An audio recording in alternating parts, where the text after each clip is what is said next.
Et voilà oui. un premier. Une seconde. Encore. Oui.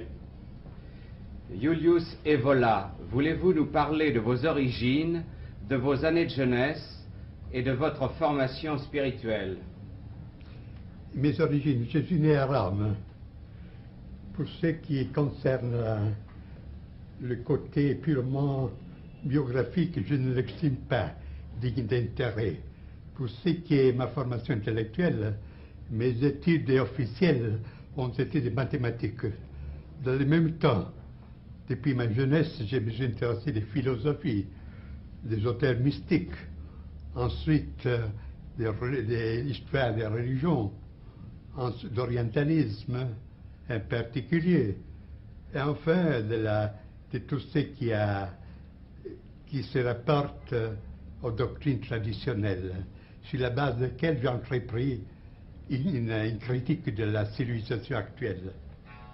Et enfin, un des derniers sujets auxquels je me suis consacré, c'était la sexologie, correspondant à cet ouvrage qui a été publié aussi en français, Métaphysique du sexe. Nous savons que vous avez participé dans votre jeunesse au mouvement d'avant-garde. Quels ont été dans cette période vos rapports avec le futurisme et avec Dada? Un rapport avec le futurisme s'imposait par lui-même, parce qu'en Italie n'existait que le futurisme comme art d'avant-garde. Et j'ai connu Marinetti et des autres exponents du mouvement futuriste. Mais puis, peu à peu, je me suis aperçu qu'il n'y en avait pas une homogénéité entre mon orientation et celle futuriste, à laquelle j'accusais une sorte de dynamisme chaotique, une sorte d'élan vital, avec du chauvinisme, avec l'exaltation du futur problématique. Toutes ces choses, pour moi, ne marchaient pas. Et au contraire, je me suis presque immédiatement intéressé au moment dadaïste, immédiatement après la guerre. C'était 1919. Ben, j'étais en rapport avec Tristan Tzara, avec lequel je m'entendis très bien. Et dans ce temps-là, j'ai donné ma contribution dans le domaine de la peinture, de la poésie. Pour la poésie, c'est ma formation précédente avait pour centre surtout le courant français, le symbolisme, Rimbaud, Mallarmé et tout cela. Et j'ai donné, comme je vous l'ai dit, je me suis entendu très bien avec Tristan Tzara. Et lui aussi avait une certaine compréhension pour mon interprétation particulière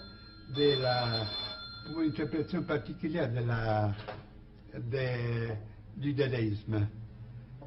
Pas seulement comme un moment artistique, mais bien comme la fin de tout cas, comme le passage dans un plan où l'intérêt principal, c'était une sorte de délivrance absolue. Et ce côté, dirais-je, mystique du dadaïsme, j'ai souligné aussi dans des conférences qu'il faisait ici en Italie. Et j'ai trouvé une compréhension aussi chez Tzara. C'est un côté de Tzara qui est peu connu, celui-ci. Nous savons... Archive, monsieur, voilà un A premier. Oui. Attendez une seconde. Allez-y. Nous savons qu'en 1923, vous avez cessé de vous intéresser d'une manière active tant à la peinture qu'à la poésie. Quelles sont les raisons de ce changement? Comme je viens de le vous dire, et pour moi, toute cette expérience artistique n'avait pas une valeur seulement artistique. C'est une sorte de reflet d'une crise existentielle profonde qui était survenue immédiatement après la guerre, avec le retour de la guerre. Alors ce n'est pas un état où on pouvait demeurer. C'est là la différence, j'estime, entre l'art abstrait d'alors et l'art abstrait d'aujourd'hui. Alors l'art abstrait avait cette dimension existentielle profonde. Aujourd'hui, c'est une sorte de convention, de manière, qui n'a pas aucune dimension en profondité. Alors, c'est évident que lorsque j'ai dépassé cette crise, aussi son expression extérieure dans le domaine artistique n'a eu plus une raison d'être. Mais si on en a vécu sérieusement et au profond cette crise, il n'y avait pas trop de chemin à choisir. Quelqu'un pouvait se tuer, les autres faire rebourser chemin, ce qui ont fait aussi certains dadaïstes à partir d'Aragon, par exemple, ou bien s'effrayer le chemin pour une dimension ultérieure de l'expérience. C'est ce que j'essayais. En 1925 et jusqu'en 1930, vous formulez la théorie de l'idéalisme magique et de l'individu absolu. C'est le sujet de votre livre « Il Camino del Cinabro ». Nous expliqueriez-vous cette doctrine? Mais pour l'expliquer, je devais entrer dans un domaine technique de philosophie. Je peux dire en résumé que cette doctrine, c'était une synthèse entre l'idéalisme absolu de la ligne des successeurs de Kant, Schelling, Fichte, etc., de l'existentialisme avant la lettre, avec une dimension ésotérique. En troisième lieu, de la doctrine de la puissance, parce que, comme il est bien compréhensible, un des auteurs qui a exercé sur moi une influence particulière, ça a été Nietzsche. Un certain Nietzsche, parce que je n'approuve pas tout. Alors, c'est une sorte de synthèse, là, de théorie de l'absolu absolu. On parle de la position gnoséologique, c'est-à-dire des doctrines de la connaissance. On la développe dans une doctrine du moi, et puis on considère les développements possibles de ce moi jusqu'à l'idéal presque chimérique, c'est l'individu absolu. Et les phases de ce développement ont été exposées dans le deuxième volume de cette doctrine de cette théorie de l'individu absolu, qui s'appelle phénoménologie de l'individu absolu. Le mot est fermé phénoménologie et apprendre dans le même sens de Hegel, phénoménologie de Geist, phénoménologie de l'esprit, pas dans le sens d'un recueil de phénomènes plus ou moins. Novalis a-t-il eu une influence sur vous? En partie parce que à ce temps, j'étais assez intoxiqué par la méthode académique. Et Novalis, je reconnais qu'il avait des intuitions très profondes. Mais ce qui me gênait, c'était son côté poétique et intuitionniste, pas systématique. Votre livre, La tradition hermétique, est une exposition de la doctrine secrète qui se cache sous les symboles de l'alchimie. Est-ce qu'elle a des rapports avec les enseignements que vous avez exposés dans un autre livre, également traduit en français, La doctrine de l'éveil? Non, il y a une différence. La doctrine de l'éveil, c'est une exposition systématique de l'ascèse, de l'ascétisme bouddhiste, que j'ai reconstruit sur la base des textes originaux pali. Si bien que la traduction anglaise de ces livres était recommandée par la Pali Society de Londres, qui est l'autorité la plus reconnue dans cette branche.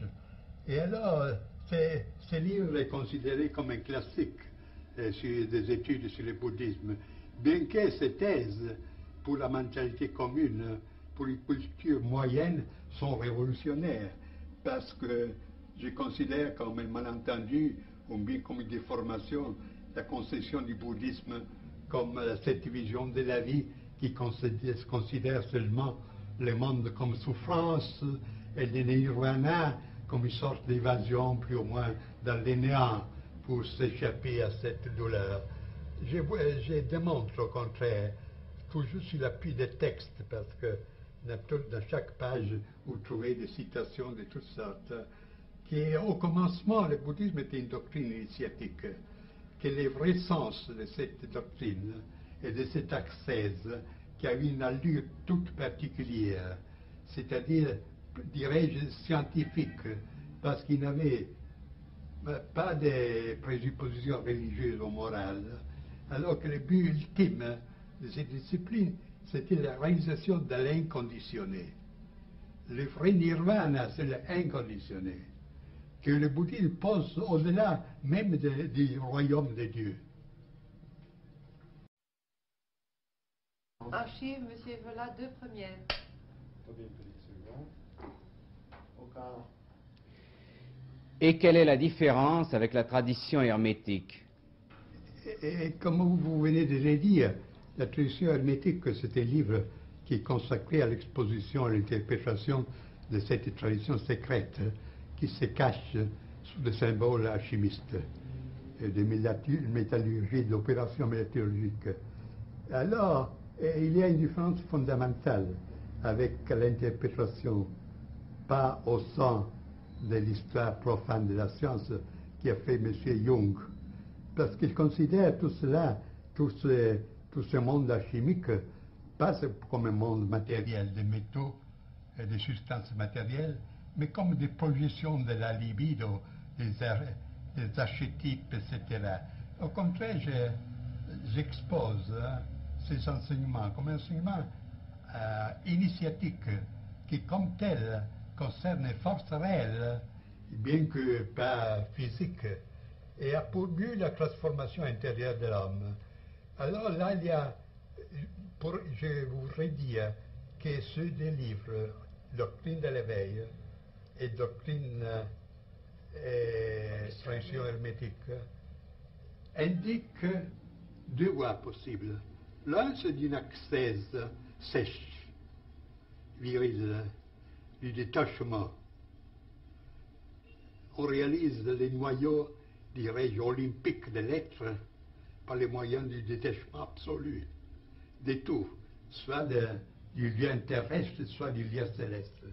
Au contraire, la tradition hermétique a un esprit bien plus occidental, je m'aventure de le dire, c'est-à-dire a un caractère opératif. C'est une réalisation immanente, dont le but est près de ceux des grands mystères, c'est-à-dire c'est significatif que le but, que l'état ultime de la religion hermétique est signé par des symboles royaux. C'est la croix, c'est la couronne, c'est le roi, c'est l'empereur. Et ce n'est pas les couleurs blanches de la contemplation, mais c'est les couleurs rouges du feu. Alors là, c'est une tradition très intéressante au point de vue de son affinité avec l'esprit aussi de l'Occident. Et je pense que mon exposition, je dois le dire, c'est l'exposition la plus complète et plus approfondie aussi pour les comparaisons avec les autres enseignements qu'il existe sur ces sujets. Aussi Jung a éprouvé la nécessité de citer mon livre entre les systèmes, entre les expositions systématiques de l'hermétisme. Mais à votre avis, et c'est je crois une chose essentielle pour la suite de votre exposé, peut-on se détacher de soi-même?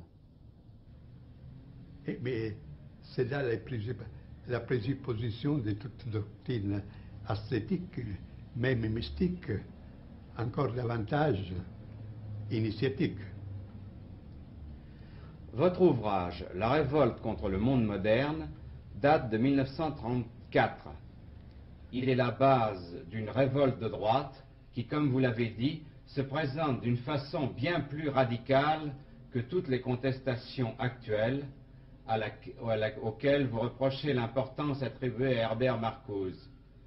Voulez-vous vous expliquer sur ce point et nous indiquer en quelques mots la matière et l'orientation de la révolte contre le monde moderne? La révolte contre le monde moderne, c'est un livre assez gros, assez fort. Il se compose de 2 parties. L'une s'appelle Le monde de la tradition.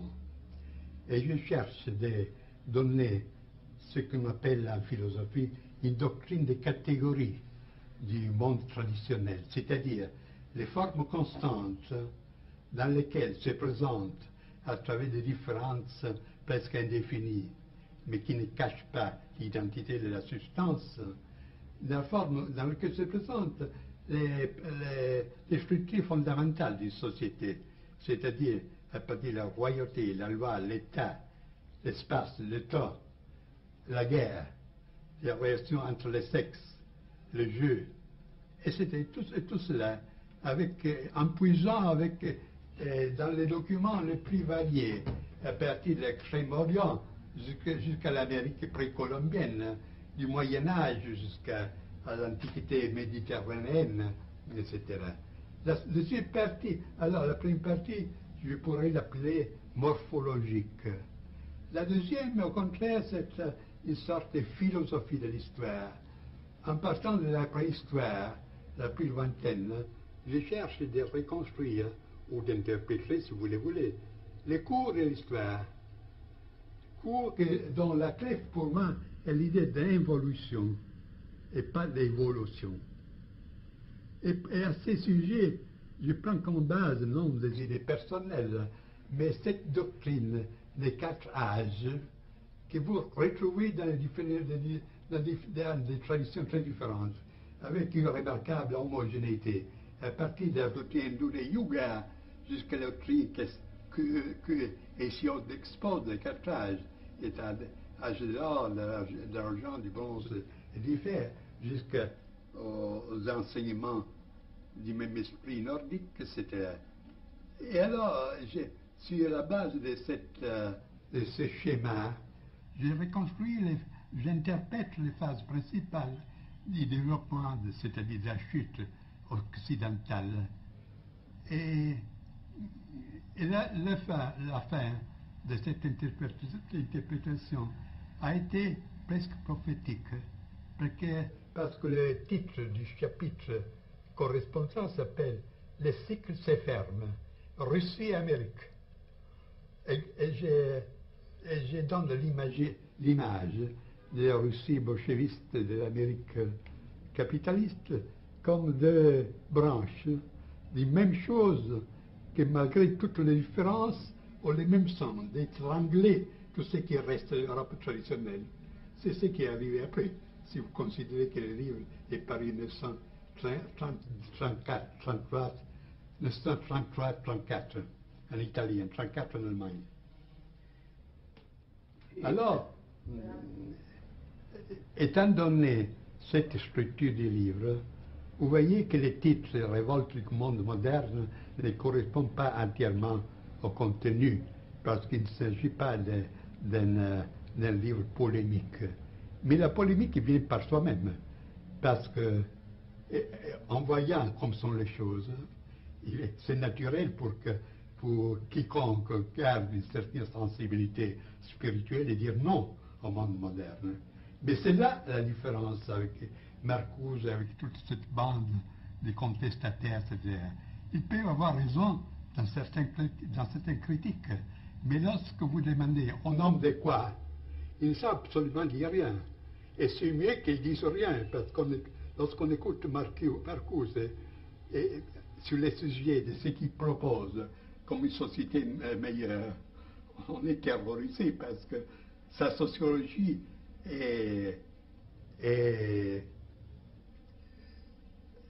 s'inspire d'un freudisme tellement grossier qui fait absolument rire.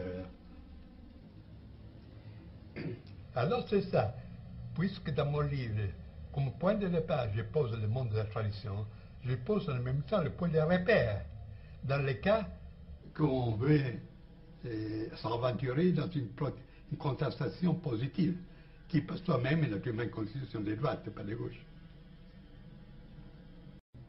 À propos de la tradition, dans le sens éminent, dont vous vous considérez en Italie comme le principal théoricien, quels sont les rapports entre vos idées et celles de René Guénon, qui avait la même orientation traditionnelle et antimoderne? Bon, il y a une différence qu'en partie dépend de ce qu'on appelle l'équation personnelle. Parce que ma constitution, ma tradition était différente de celle de Guénon. Guénon était somme toute un intellectuel. Moi, j'étais plus pour le côté actif, pour le côté action, etc. Et ces différences se projettent à une certaine mesure aussi dans les interprétations respectives que nous donnons à tout l'héritage traditionnel. Pendant que Guénon souligne surtout le rôle de la contemplation, de la connaissance, moi, je ne nie pas le rôle que connaissance et contemplation ont. Mais je dis qu'une autre voie possible, c'est celle de l'action. Et dans mes interprétations, j'ai souvent fait tomber l'accent sur la tradition, sur la création de l'action. Et par là même, et on voit la différence qui consiste dans le fait que Guénon donne la priorité à la caste sacerdotale comme dépositaire de la contemplation, pendant que moi je donne la prééminence à la tradition guerrière et royale. Archives, monsieur, voilà 3 premières.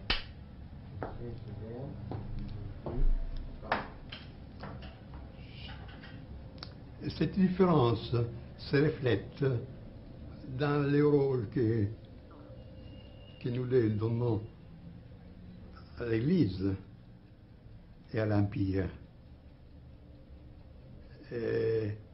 Guénon estimait que si l'Occident a eu une tradition, ceci est dû à l'Église, à la tradition catholique.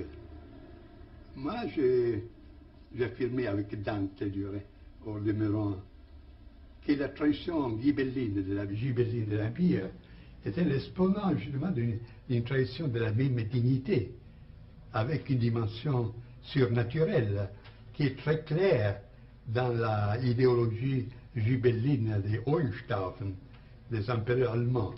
Et j'ai cherché de trouver les documents, les témoignages de cette veine secrète dans la littérature chevaleresque et surtout dans le mystère du Graal, qui pour moi c'est un mystère absolument gibelin. L'idéal suprême de cette courant, ce n'est pas le prêtre ou l'Église, mais c'est la... Alzare. 3A première. Le mystère du Graal.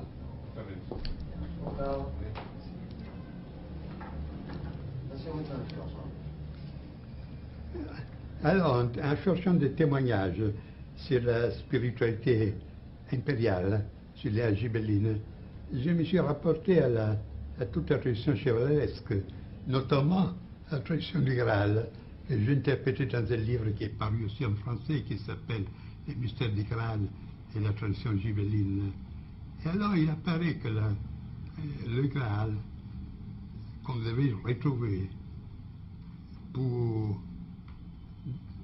faire fleurir de nouveau un royaume déchu, c'était justement l'héritage de cette tradition unitaire, royale et sacerdotale dans le même temps. Parce que c'est là un point de différence avec Guénon.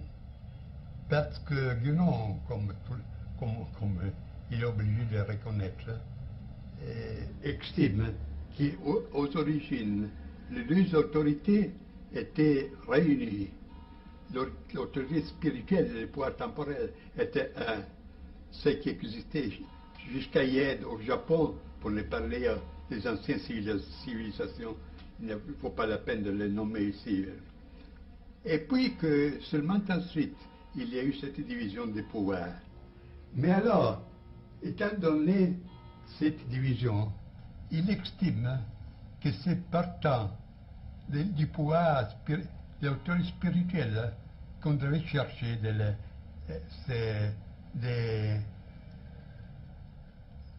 de venir à une reconstruction traditionnelle. C'est qui est arbitraire parce qu'il s'agit de des morceaux. On peut concevoir la même entreprise aussi partant de l'autre, c'est-à-dire intégration royale dans la dimension spirituelle.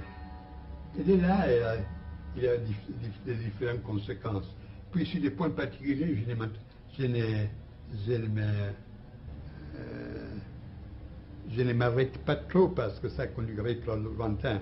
Guénon estimait que l'Église catholique aujourd'hui, ce serait le point de repère, le point de repère pour un redressement traditionnel. On voit aujourd'hui où est que va l'Église. Ce sont des illusions. Et je garde une lettre de Guénon avec laquelle nous avions une correspondance très suivie, dans laquelle, puisque j'ai fait cette objection, il a dit, pour moi c'était le devoir d'indiquer certaines possibilités, mais je savais d'avance qu'il aurait eu une fin de nous recevoir. Et alors la direction aujourd'hui ouverte à gauche de l'Église ne laisse pas de doute sur cette chose. Et l'autre point de contraste, c'est au sujet de la maçonnerie, de la franc-maçonnerie. Il considère que, puisqu'il est très formaliste, que lorsqu'on organise l'organisation traditionnelle, au moins aux origines traditionnelles, garde intactes ces rites, ces cérémonies, toutes ces opérations, elle maintient sa valeur, même si au point de vue pratique, elle subit une dégénération ou bien. Et moi, je ne suis pas de cet avis, n'est-ce pas? Et je ne peux pas que constater l'action dans le sens antitraditionnel, que depuis la vieille de la Révolution française jusqu'à hier, la maçonnerie comme une sorte de religion du troisième État a exercé. Et je suppose que la maçonnerie, qui aux origines avait un caractère initiatique, que dans cette maçonnerie se sont infiltrés, sont pénétrés des influences qui lui ont donné une direction tout à fait contraire. Est-ce que vous accepteriez de nous parler d'un point particulier? C'est le livre le plus mystérieux de Guénon, Le Roi du Monde. Oui. Qu'en pensez-vous? Eh bien là, c'est un aperçu général du caractère de nature documentaire. Il constate comme l'idée d'un centre suprême du monde revient dans les traditions les plus diverses. Et il décrit ces différentes traditions. Et décrit aussi quelle est la fonction attribuée à ce centre. Quant à dire si ce centre existe ou non, il croit qu'il existe, mais il ne va pas trop à s'aventurer dans cette information, dans une affirmation si dangereuse, parce que j'écris un essai dont le titre est Les centres initiatiques de l'histoire. Ce roi du monde devait contrôler les destins de l'humanité. Que fait-il? Parce qu'il est clair que l'Occident, depuis longtemps, a pris la voie du déclin, d'involution. Et aujourd'hui, encore davantage. Que fait-il? Ou il ne peut pas, ou il ne veut pas intervenir. Alors, c'est là un problème. Et nous ne parlons pas du Tibet, dont les mythes étaient si fascinants, si charmants pour beaucoup de spiritualistes, de théosophes. Et il a suffi que des bandes communistes l'envahissaient parce que tout ce qui était tradition tibétaine a disparu. Sur le plan de l'action, quels ont été vos rapports avec le national-socialisme et le fascisme? Est-ce qu'à cet égard, il faut se reporter à votre livre « Le fascisme et ses critiques du point de vue de la droite », suivi des remarques sur le Troisième Reich?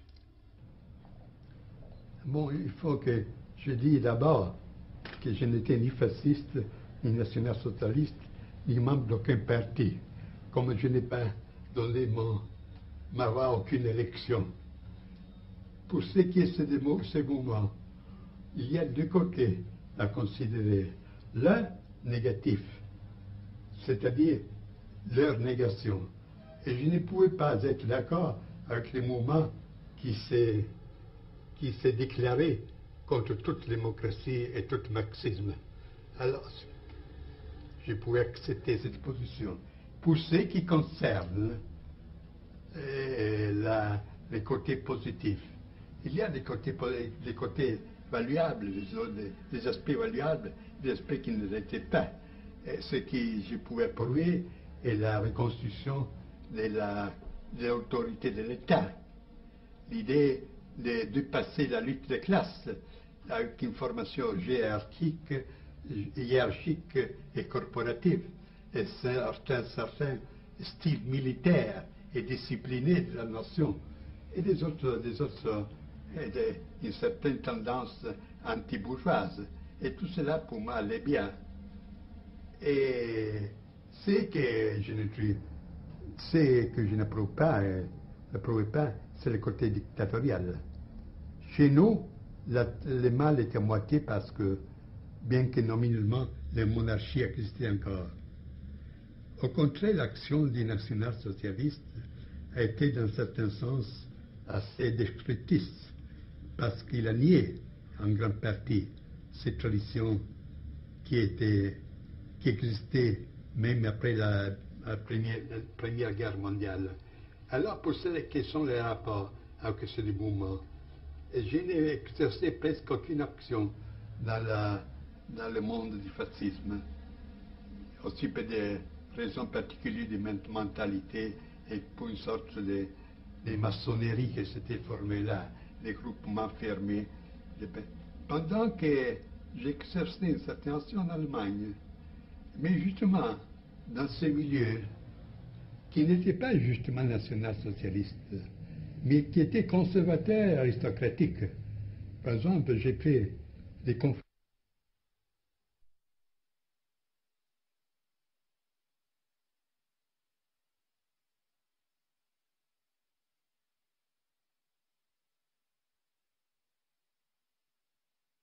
Archives, monsieur, voilà 4 premières. Une seconde. Au cas. Non, pas Attendez. quand on veut.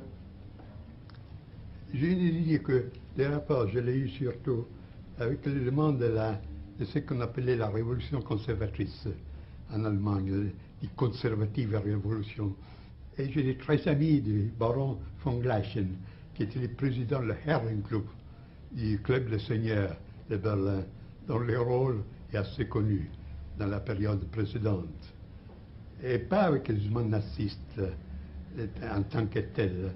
Pour Hitler, je n'avais aucune sympathie, parce qu'avant tout, j'ai trouvé qu'il était une type prolétarienne.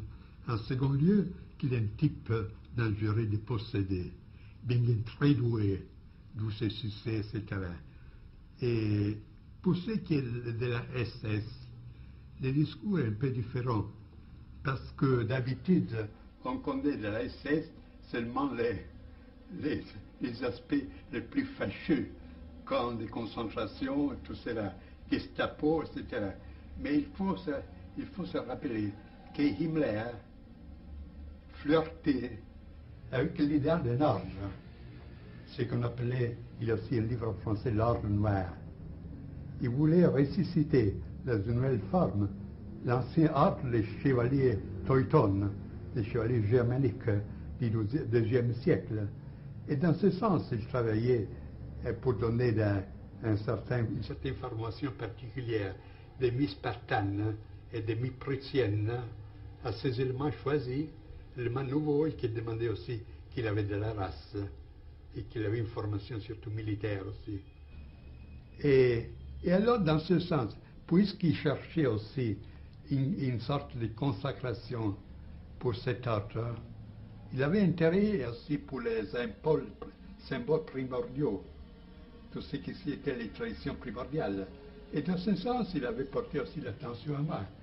Et j'ai fait des conférences à Berlin, en allemand, pour des chefs de la SS, justement sur ces domaines, sur ces camps tout à fait particuliers, ces domaines tout à fait particuliers.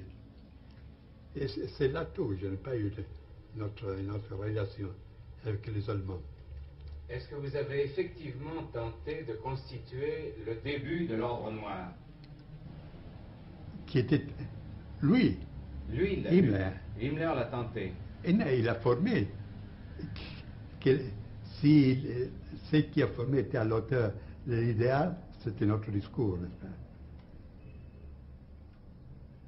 voulez-vous nous dire quel est votre concept de race et pourquoi vous avez été accusé par vos adversaires de racisme? Mais vous savez, raciste, fasciste, etc., ce sont des étiquettes qu'on emploie très volontiers pour quelqu'un qu'on veut liquider sans se donner la peine de connaître les idées véritables. Et pour ce qui est le problème de la race, ce serait un discours un peu long, parce qu'avant que le fascisme aussi avait pris une orientation raciste, je travaillais en Allemagne dans le sens de rectifier ce que je voudrais appeler le racisme biologique et scientiste qui avait pris très pied. Et je ne pouvais faire parce que j'étais italien, parce que quelqu'un, un Allemand qui aurait fait ces propos, très probablement serait fini dans un camp de concentration. Alors, pour arriver à l'essentiel, je me suis occupé du racisme, mais avec l'intention de le rectifier. De là, une doctrine toute particulière de la race. C'est évident que, comme toute conception, aussi celle de la race dépend de l'idée qu'on a de l'homme.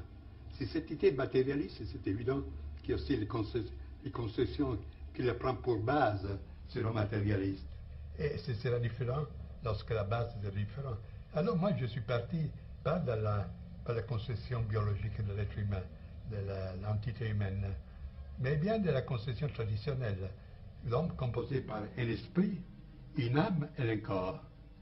Et alors j'ai posé le problème de la race pour toutes les éléments. Alors j'ai formulé une théorie de la race du corps qui correspond plus ou moins à l'anthropologie courante. Une théorie de la race de l'âme qui étudie la typologie des manières de réagir, des sentiments, des aspirations, tout cela. Tout cela peut avoir un style particulier qui peut être aussi caractéristique d'un certain groupe humain. Et au sommet, il y a la race de l'esprit. Ce sont les formes typiques qui peut avoir l'attitude vis-à-vis au spirituel, à la vie et à la mort en général, les surnaturels, etc. Alors, dans cette manière, j'ai présenté un tableau plus complet, plus intégral du problème de la race. Et il se peut qu'intéresse que Mussolini, dont, je le dis entre parenthèses, je n'étais pas l'éminence grise, comme on a écrit en France, mais que j'ai vu seulement dans cette occasion, a eu l'occasion de lire ce livre que j'écris en Italie. Il s'appelle Synthèse de la doctrine de la race, avec ses différenciations. Et il était enchanté, au point qu'il voulait en faire la base pour une action particulière dans laquelle l'Italie aurait été le sujet actif vis-à-vis de l'Allemagne, pour la supériorité, les caractères plus complètes de cette thèse. Et c'est là la première occasion que j'ai vu Mussolini, lorsque la guerre avait déjà commencé. Alors tout se raconta, pour moi, éminence grise, Mussolini, etc., ce sont de la fantaisie pure. J'ajoute que le racisme, ce n'est pas un synonyme d'antisémitisme. Le problème du judaïsme, pour moi, existe. Mais on ne doit pas confondre les choses. Dans Les Hommes et les Ruines, vous avez avancé une doctrine qui se résume en ces mots: agissez de sorte que ce sur quoi vous ne pouvez rien ne puisse rien sur vous, et aussi chevauchez le tigre. Voulez-vous nous expliquer cette doctrine? Eh bien, il y a là, je me permets de le dire, une petite confusion, parce qu'il s'agit de deux livres très différents. L'un s'appelle Les hommes et les ruines, c'est-à-dire les hommes qui sont encore debout au milieu des ruines spirituelles et matérielles de l'époque ultime. L'autre, c'est à le titre Chevaucher le tigre. Le premier, en un certain sens, est positif, parce que je cherche d'exposer les éléments d'une doctrine de l'État, d'une vision de la vie, d'une éthique, la critique de l'économie, du passement du capitalisme, du socialisme. Et c'était là le problème de la guerre occulte.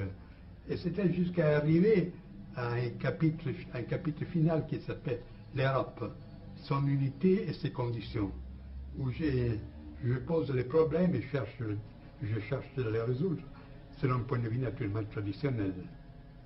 Alors ce livre a été écrit, maintenant il paraît en 3e édition, il a été écrit il y a 12 ans, dans le but de se lire les points de repère par un groupement des droits italiennes. Il est inutile de remarquer, de souligner que lorsque je parle des droites, je ne parle point du tout de la droite économique, qui pour moi est une subversion telle comme les marxisme et l'autre. Il s'agit d'une droite politique, aristocratique, si vous voulez, comme vous pouvez la concevoir, Metternich, Bismarck, ou si vous voulez, Borra, dans un certain sens. Alors, il devait servir comme point de repère pour cette action, pour ce groupement, comme base idéologique pour ce groupement.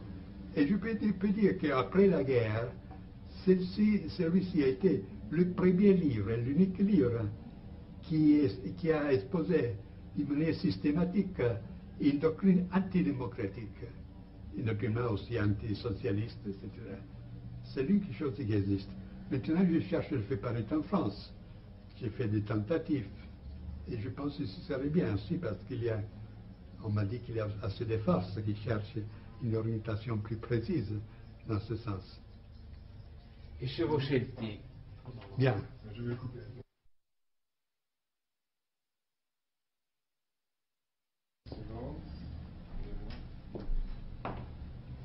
Au cas. Et chevaucher le tigre. Chevaucher le tigre, c'est bien. Tandis que le premier livre a une intention positive, le point de repère pour une reconstruction, bien que hypothétique et utopique étant donné le temps. Le deuxième livre a une orientation, a une prédisposition négative. C'est-à-dire que nous sommes désormais dans une époque de dissolution complète, qu'il y a des procès en cours qui sont arrivés à une phase telle qu'on ne peut plus les arrêter. Au point que s'opposer directement à ce procès, à ce phénomène, on risquerait d'être écrasé. Alors il y a une autre manière de les accepter, mais lui donner une direction différente. Et c'est là la formule chevaucher le tigre. Le tigre, c'est qui est déchaîné, chevaucher et s'y mettre dessous pour attendre que l'animal se fatigue ou bien s'épuise pour prendre la parole. Et là, il y a un autre point. C'est une formule tantrique. Transformer les poisons en médecine. Et alors, dans ce livre, j'ai considéré une série de domaines. La religion, la morale, la science, les arts, la politique, la vision du monde, la société, la famille, le sexe, tout cela. Et j'ai examiné le caractère de la dissolution qui a frappé tous ces domaines. Et puis j'ai indiqué de quelle manière on peut utiliser cette dissolution, pas avec un résultat négatif pour une destruction, comme c'est le cas pour la plus grande partie des personnes, mais pour un homme que j'appelle l'homme différencié, pour acquérir une libération supérieure, en détruisant de certaines formes qui, somme toute, ne sont pas les formes du monde de la tradition, mais la forme de la civilisation de la société bourgeoise, acquérir une nouvelle supérieure liberté. Alors c'est là le thème de ce deuxième livre. Vous vous êtes beaucoup occupé du sexe et surtout de la métaphysique du sexe. Un de vos ouvrages, paru en France, y a rencontré beaucoup d'intérêt. Pouvez-vous nous en parler? Du sexe, je me suis occupé assez récemment. Et ce livre a eu son point de repère, avec l'intention que j'avais d'écrire une introduction au livre de Weininger, Sexe et caractère. Puis là, j'ai vu que la matière s'élargissait d'une manière telle que ce n'est pas possible de contenir cette introduction. Alors, naturellement, en recueillant les autres matériaux, j'écris ce livre. Et on peut dire que, dans un mot, que c'est l'anti-Freud. C'est la position de Freud. On peut dire que, tandis que Freud a découvert une dimension transcendante, mais presque démoniaque du sexe, subpersonnel, je cherche de retrouver dans l'expérience du sexe une dimension transcendante au sens supérieur, qui conduit à nous. En grec, on pourrait dire anagogique, pendant que l'autre est catalogique, c'est qui conduit vers le bien. Et alors, il y a là un examen, pas seulement des formes profanes de l'amour et de l'amour sexuel, tel que presque tout le monde le connaît, pour y découvrir des, comment on dit, épirailles. Est-ce qu'il existe épirailles? Lorsque quelque chose s'entrouvre. Une ouverture. Mais ouverture, c'est un peu. C'est une sorte disons, des symptômes d'une expérience plus profonde, de laquelle même les personnes intéressées, c'est-à-dire les personnes qui s'aiment, ne s'aperçoivent pas. Ils ne s'aperçoivent pas justement là où cette dimension serait la plus importante, dans l'orgasme sexuel. Alors, il y a constaté, d'un point de vue qu'aujourd'hui on appelait phénoménologique, ces aspects d'expérience sexuelle. Je suis passé en considération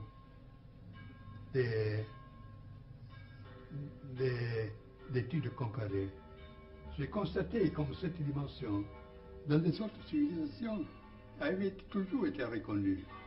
On connaît un sacrum sexual, c'est-à-dire un sacré du sexe, qui était la base, pas seulement pour les rites, un peu répandus à tout le monde, mais aussi pour des pratiques assez précises, pour conduire l'expérience sexuelle à produire des phénomènes magiques, et statiques et mystiques. Et là, j'ai recueilli des traditions de toutes sortes, selon mon habitude, l'extrême-orient du taoïsme, au tantrisme, les pays arabes, c'était jusqu'à la démonologie du Moyen-Âge, etc. Alors, c'est la position du Freud dans ce sens. Et j'ai cherché d'attirer l'attention sur une dimension du sexe qui est autant suprapersonnelle et profonde comme celle sur laquelle Freud s'est obsessionné, mais qui au contraire a pour fond le plus profond une transcendance. Et j'ajoute que la clé pour mon interprétation était le mythe de l'androgyne. Vous les trouvez comme on les connaît surtout en Europe. Chez Platon, le banquet, quelle est la clé d'interprétation du sexe? C'est une impulsion confuse et irrésistible à restaurer une unité primordiale, qui était des êtres dont la puissance faisait peur même aux dieux. Et dans les mythes platoniques, c'est pour ça que les dieux, on les a brisés à deux, hommes et femmes. Ainsi donc, pour vous, le sexe peut être un élément de la reconstruction? Non, de reconstruction, non. Pétitisé, ça, c'est un domaine purement individuel. C'est-à-dire que peut-être utilisé pour chercher d'approfondir l'expérience, pour déceler et assimiler cette dimension transcendante. Et c'est évident qu'il y a une opposition précise entre la liberté sexuelle d'aujourd'hui et ses doctrines. Parce qu'aujourd'hui, nous vivons dans une sorte de démonie, de démonisme du sexe. Mais c'est justement une sorte, quelque chose qui fait dépendant aux drogues. C'est des manières pour évader, pour échapper à l'angoisse existentielle. Et alors, tout finit dans des sensations plus spasmodiques et chaotiques qui ne sont absolument aucune solution du problème. Ceci, je l'ai exposé aussi dans un essai d'un de mes livres, qui n'est pas traduit en français, s'appelle L'arco et la clava, c'est-à-dire l'arc et la massue. Mais vous-même, vous ne vous êtes jamais marié. Pourquoi? Parce que j'ai toujours tenu à ma liberté absolue, aussi dans ce champ. Je ne connais pas même ma famille, c'est-à-dire, elle existe, mais j'ai vécu toujours de manière indépendante et absolument anti-bourgeoise. Ainsi que je n'ai eu jamais une profession, une occupation dans un bureau, etc. J'ai préféré d'avoir moins de possibilités, mais une pleine liberté. Et puis, au point de vue sexuel, je ne suis pas pour la monogamie. Veuillez excuser cette question, mais on a souvent dit que vous vous livrez à des pratiques magiques, à la magie noire de la voix de la main gauche tantrique. D'où pensez-vous que naissent de tels bruits, de telles suppositions? Mais comme je vous l'ai dit, il y a des personnes qui veulent absolument créer des mythes et prendre les occasions les plus drôles pour se satisfaire. On est arrivé même, justement, c'est en France qu'on a écrit que chez moi, on célèbre les messes noires avec les jeunes filles blondes chaque semaine. Alors, étant donné mes conditions, il y a à dire ce mot allemand, zu schön um wahr zu sein, c'est-à-dire c'est trop beau pour être vrai. Alors, ce que je peux dire, qu'en 1927, 28 et 29, j'ai organisé ce qu'on s'appelait le groupe de Our, qui ne s'occupait pas de magie, mais des opérations initiatiques. Et après cette période, alors il faut distinguer entre des pratiques initiatiques et des pratiques magiques, ce qui est assez différent. Et j'ajoute que de ce groupe de Our est né un ouvrage qui est presque unique dans son genre. Ce sont des 3 volumes qui s'appellent Introduzione alla magia, Introduction à la magie. Ce sont des monographies anonymes, parce que selon nous, ce n'est pas l'auteur qui compte, mais le sujet, avec des traductions, des commentaires. Alors je pense que pour quelqu'un qui veut explorer de manière sérieuse, parmi tant de contrefaçons et de fantaisies, ce sujet, cet ouvrage est indispensable. Et paru en troisième édition italienne, il y a un an, moins d'un an, ici. Et si, pour ce qui est l'origine de ce rencontre, vous savez bien qu'en partant des théories, on arrive très facilement à supposer des pratiques correspondantes. Moi, j'étais le premier en Italie à faire connaître le tantrisme, à exposer aussi ces rites de la main de la roue, de la main gauche, etc., à examiner cette éthique de ce qu'on appelle le kaula. C'est un courant de tantrique qui professe une sorte de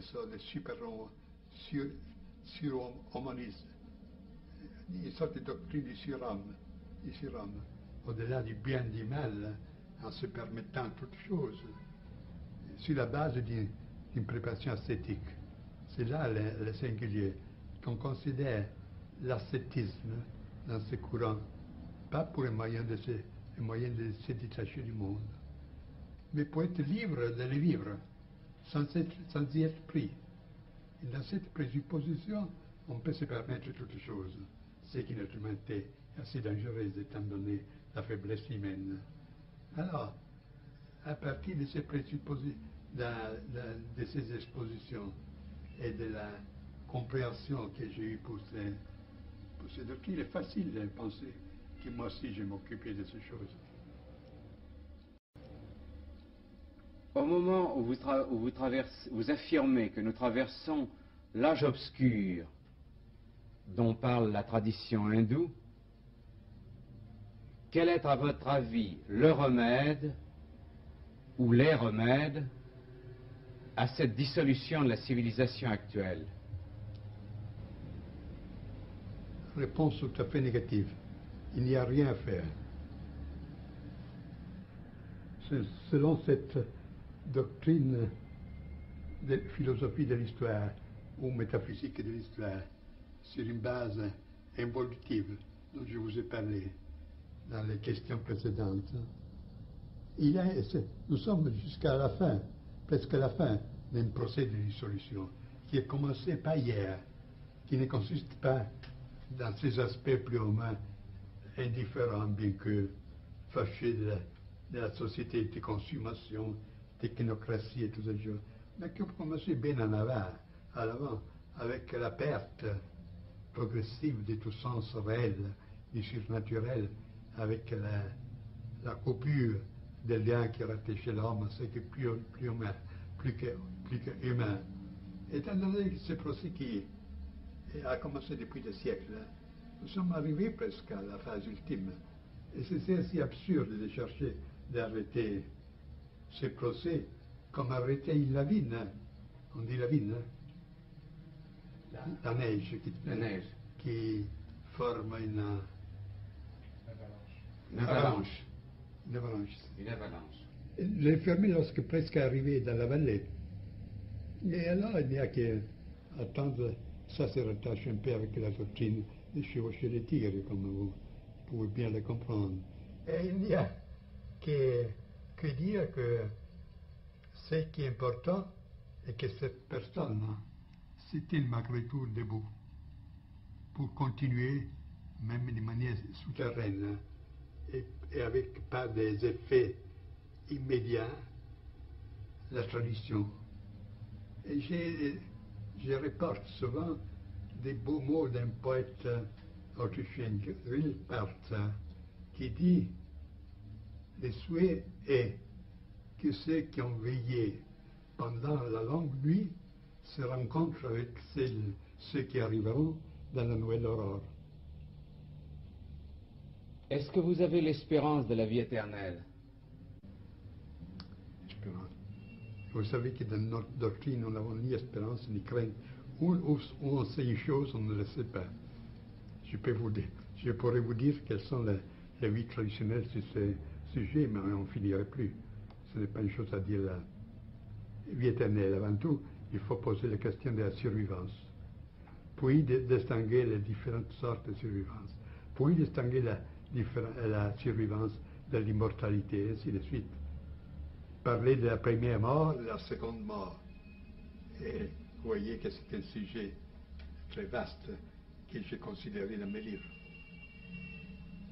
Et votre idée qu'il n'y a pas un autre monde, mais un seul monde avec une dimension invisible du monde, est-ce que vous appelleriez cela du nom de Dieu? Je ne comprends pas. Je veux dire, cette dimension invisible du monde, qui est dans tous vos livres, dimension surnaturelle, est-ce que vous lui donneriez le nom de Dieu?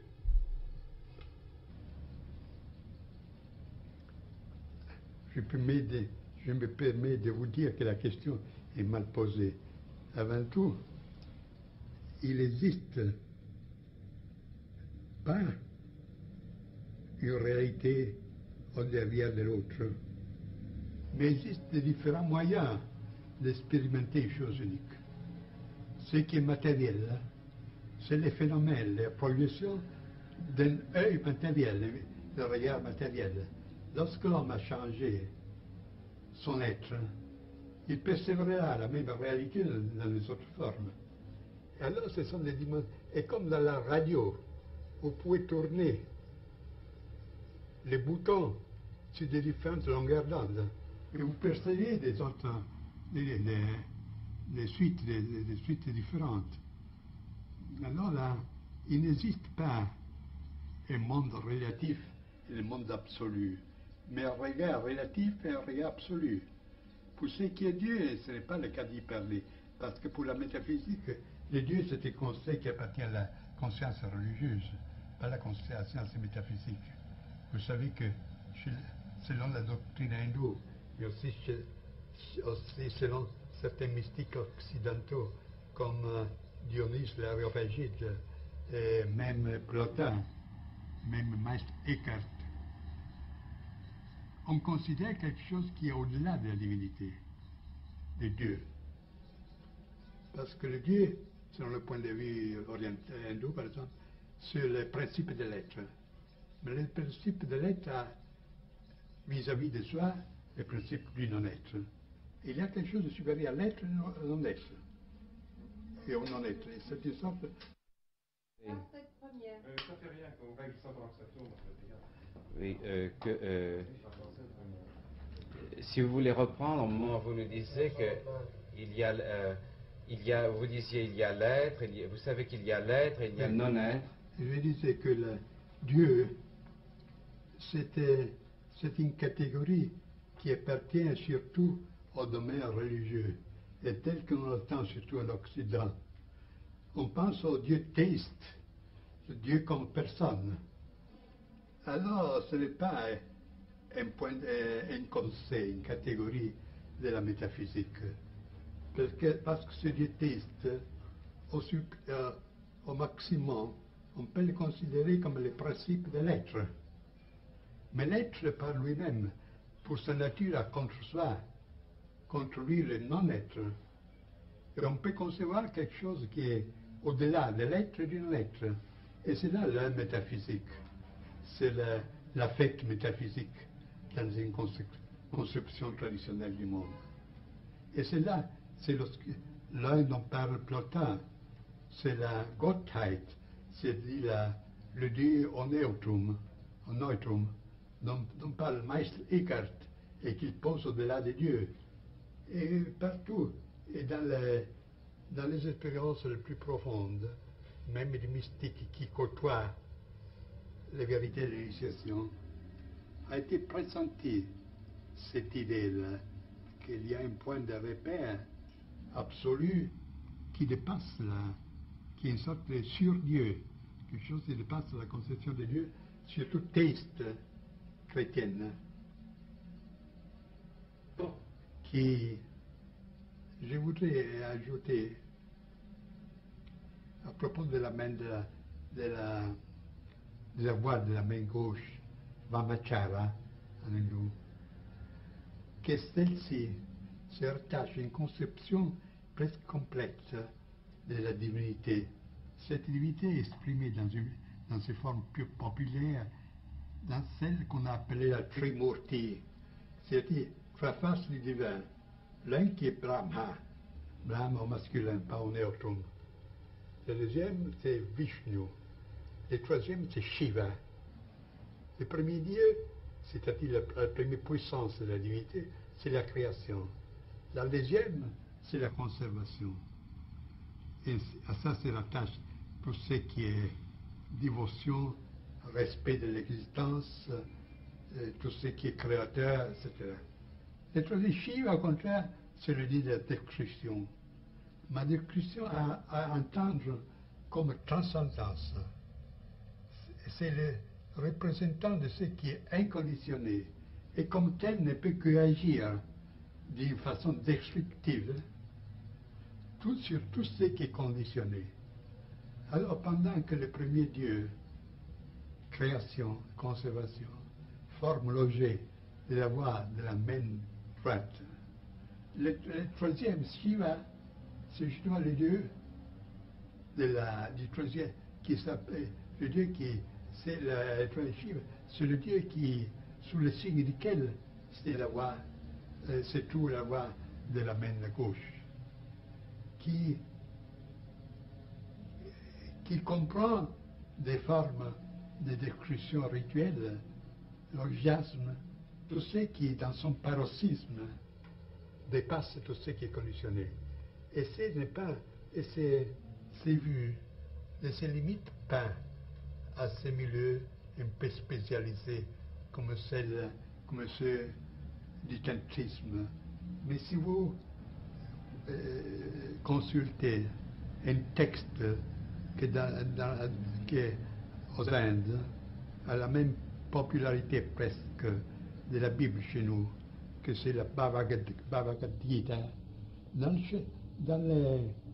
le chapitre 10e, vous trouvez justement que la forme suprême du Dieu se révèle dans sa manière épouvantable, dans sa forme épouvantable, en une force qui détruit toute chose, qui est comme un potentiel trop haut qui fait sauter un circuit, un schéma. Et c'est intéressant que cette révélation du divin dans sa forme suprême a été accordée à un guerrier, Arjuna, lorsque au point de combattre, en voyant dans le fil de ses ennemis, aussi des parents, des amis, ne veut plus combattre. Alors le Dieu l'encourage en disant, tous ceux que tu vois sont déjà morts avant d'être nés. Tous seront transportés par la puissance destructive, parce qu'aucun est à l'auteur de la transcendance que je suis. Alors, de par peur, sois mon instrument et combat sans peur et sans souci. Je crois que c'est là la justification la plus haute, la justification sacrale la plus haute de la guerre qu'on peut trouver dans le monde traditionnel.